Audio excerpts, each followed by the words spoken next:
Welcome to Penrose Learning, where we make understanding easy.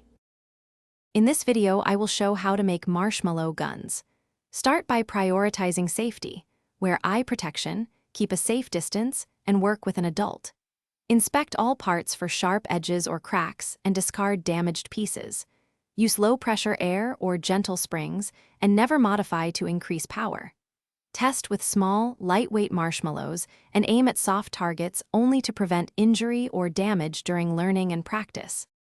Gather materials before building to streamline the process: tubing, a simple plunger or piston, a comfortable handle, and a safe air source. Measure tubing diameter to match mini marshmallows so ammo feeds smoothly.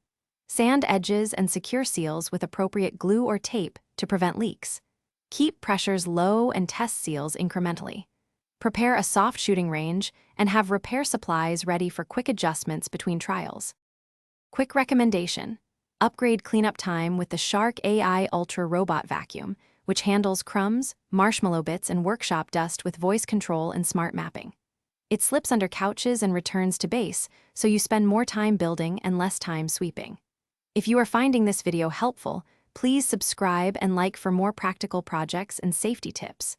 Check the description for the link and deals. Now let's get back to the video. Assemble components step by step and verify alignment before final gluing to avoid misfires. Create a plunger that seals yet moves smoothly, and attach a basic trigger or removable pin for controlled release.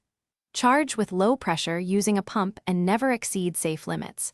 A gauge helps maintain control. Test fire at padded targets, inspect after each shot, and adjust seals or fit if accuracy or power changes during use to stay safe and consistent.